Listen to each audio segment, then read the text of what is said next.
पश्चिम बंगाल की राजधानी कोलकाता में उस महिला डॉक्टर की हत्या और मर्डर के बाद हर कोई यही जानने की कोशिश कर रहा है कि कैसे हुआ और इसमें कितने लोग थे। संजय राय उस हॉस्पिटल में उसका आना जाना लगा रहता था और ये भी बताया जा रहा है कि जो उस कॉलेज के प्रिंसिपल थे उनका अंगरक्षक की तरह ये काम करता था संजय राय। हालांकि सीबीआई इस मामले की जांच कर रही है। 22 अगस्त 2024 को सीबीआई सुप्रीम कोर्ट को जो रिपोर्ट है उसको सौंपेगी। दरअसल ईडी भी जांच कर रही है। दरअसल ये बताया जा रहा है कि संदीप घोष जो प्रिंसिपल हैं उनके कई ऐसे कारनामे हैं जो कि एक इंटरव्यू में अख्तर अली जो पूर्व उपाधीक्षक हैं उन्होंने बताया कि संदीप घोष का इस कॉलेज में 20% पे चलता है। वो बॉडी का तस्करी भी करते हैं। बहुत सारे ऐसे मामले का खुलासा किए और ये भी बताया जा रहा है कि संजय राय और संदीप घोष का पॉलीग्राफी टेस्ट होगा जिससे ये पता चल सके कि संदीप घोष और संजय राय कितना झूठ बोल रहे हैं और कितना सच बोल रहे हैं। ये सारी बातें सामने आएंगी। तो दोस्तों वीडियो को शुरू करते हैं। ये घटना है पश्चिम बंगाल की राजधानी कोलकाता के आर.जी.कर मेडिकल कॉलेज में। दरअसल 9 अगस्त 2024 को सुबह के 8 बजे के आसपास का वक्त था।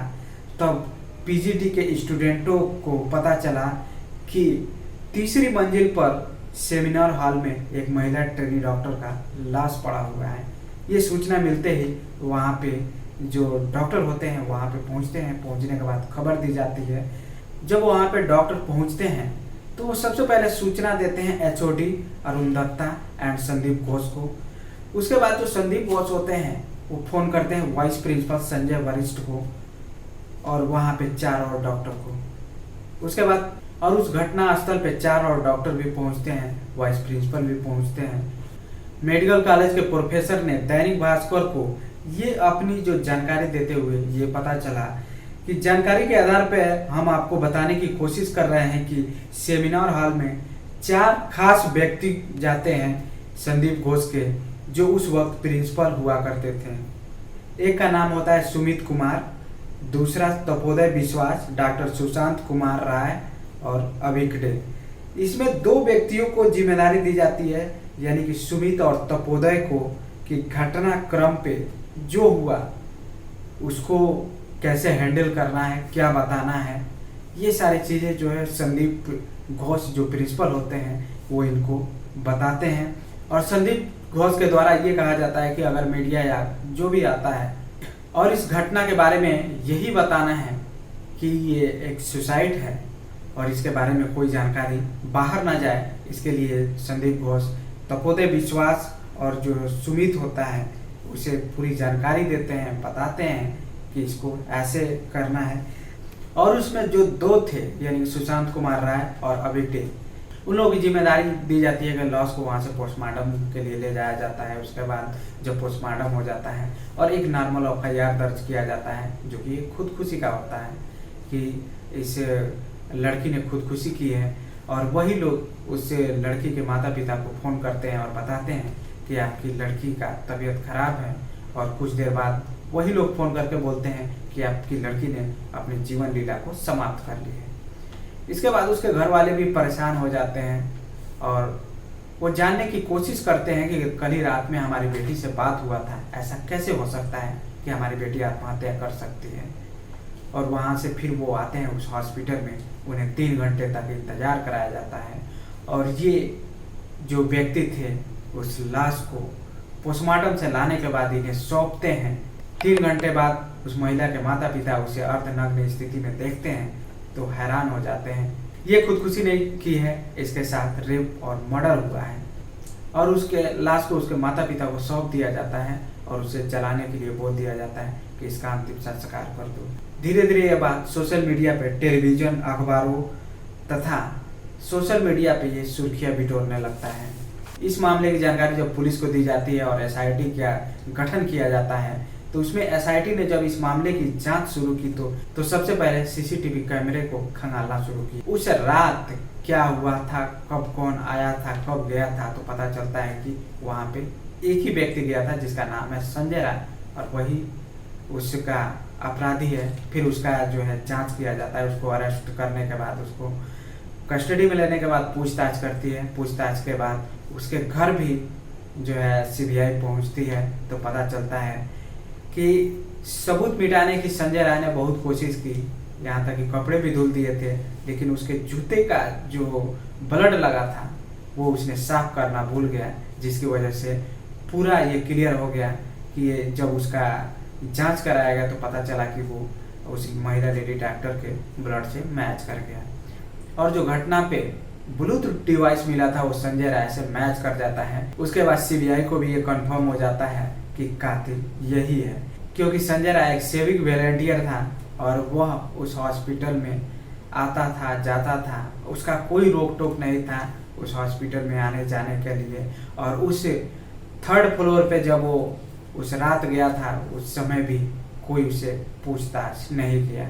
उस सीसीटीवी कैमरे में पता चलता है कि 40 मिनट तक उस सेमिनार हॉल में रहता है, जिससे कि एसआईटी का प्राइम सस्पेक्ट जो था वो संजय राय होता है। हालांकि सीबीआई इस मामले की जांच की 22 अगस्त 2024 को सुप्रीम कोर्ट में अपने स्टेटस रिपोर्ट को सौंपी।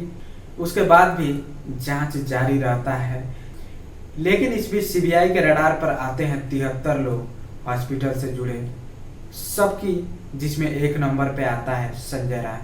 और उसकी जो फॉरेंसिक रिपोर्ट आती है तो उसमें साथ ये पता चलता है कि इसमें एक लोग का रोल होता है जिसका नाम होता है संजय राय।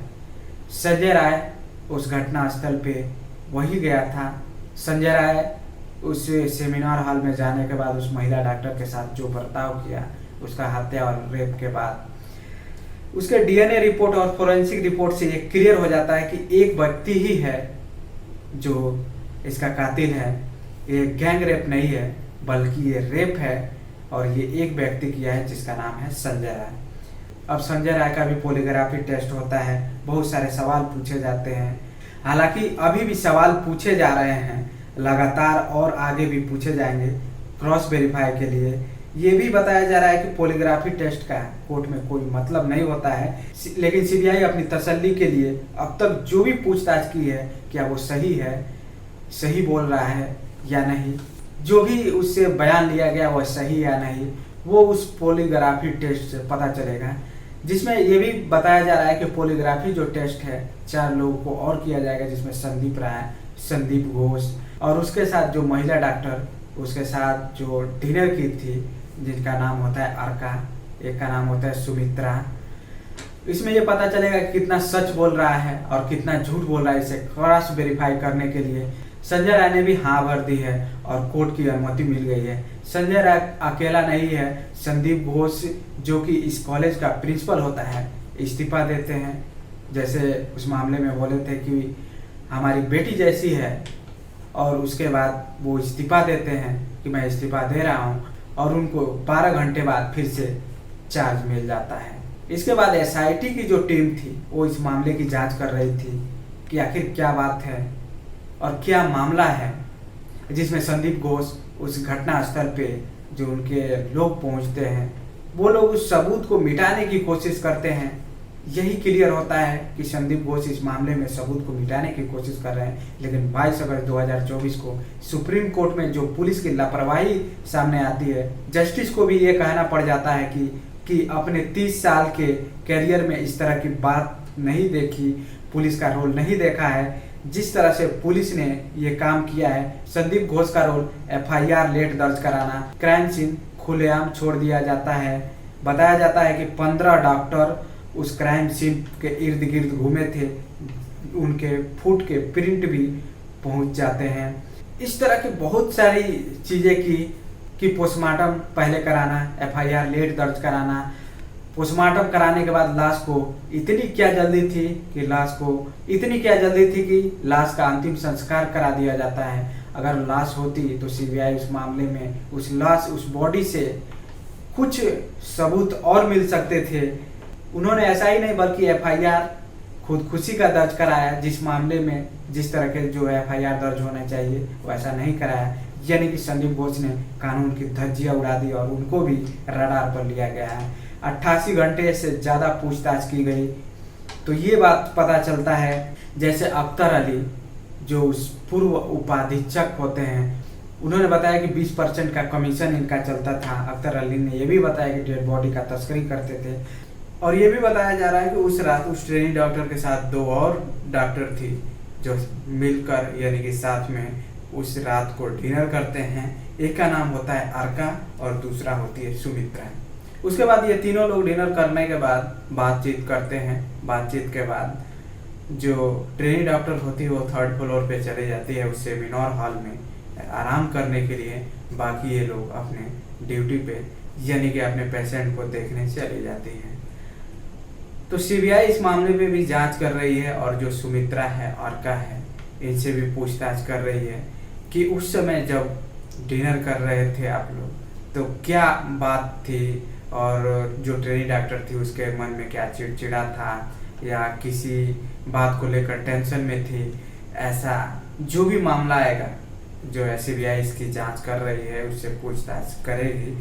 उसके बाद जब उस सेमिनार हॉल में सोने के लिए जब चली गई ट्रेनी डॉक्टर, वहाँ पे एक हाउस स्टाफ होता है जिसका नाम होता है गोला, और वहीं जो है एक इंटर्न करने वाला डॉक्टर होता है, वो भी उस महिला डॉक्टर यानी कि जो ट्रेनी डॉक्टर होती है उससे बातचीत करता है। फिर इन चारों को भी सीबीआई रडार पर लेती है। उसके बाद इन चारों का पोलियोग्राफी जांच होगा जिसमें पहला संजय राय है और दूसरा संदीप घोष है और 3 और हैं जो अर्का, सुमित्रा और जिसमें गोला और इंटर्न करने वाला जो डॉक्टर होता है उसकी भी पोलियोग्राफी टेस्ट कराई जाएगी। जांच होगी जिसमें ये पता चल सके कि क्या ये लोग सच बोल रहे हैं या झूठ बोल रहे हैं। ये सारी बातें वहाँ पे क्लियर होगी। दरअसल ये बताया जा रहा है कि जो 22 अगस्त 2024 को सीबीआई ने जो रिपोर्ट सौंपी है सुप्रीम कोर्ट में, ये अंतिम रिपोर्ट नहीं है बल्कि अभी जांच जारी है, जांच चल रहा है और फिर जो फाइनल रिपोर्ट होगा 4 सितंबर 2024 को रिपोर्ट सौंपी जाएगी। अभी तक ये साफ हो गया है कि ट्रेनी डॉक्टर का गैंग रेप नहीं हुआ है बल्कि उसका रेप हुआ है और वो करने वाला एक ही व्यक्ति है जिसका नाम होता है संजय राय। दरअसल ये बताया जा रहा है कि ये जानने की कोशिश कर रहे हैं कि आखिर उसका मकसद क्या था और जितना भी सवाल पूछे जा रहे हैं वो बहुत ही आसानी से दे रहा है। सीबीआई सबूत जुटाने की पूरी कोशिश कर रही है। ये कहावत बिल्कुल सही है कि अदालत दलित पर नहीं बल्कि सबूतों पे चल रही है, सबूत पे ही चलती है और उसी के आधार पर ही सजा मिलेगी। अगर सीबीआई इस मामले में ठोस सबूत इकट्ठा नहीं कर पाई तो संजय राय आराम से बचकर निकल सकता है। इसलिए वो कोई भी जल्दीबाजी नहीं करना चाहते। सीबीआई आराम से इत्मीनान से एक सबूत जुटाकर पेश किए जाएंगे। उसके बाद उस आरोपी को कड़ी से कड़ी सजा मिल सके, ऐसा देश में एक मैसेज दिया जाएगा। दोस्तों, इस पूरे घटनाक्रम को सुनाने का उद्देश्य किसी को परेशान करना नहीं, किसी का दिल दुखाना नहीं, बल्कि आपको जागरूक करना है, आपको सचेत करना है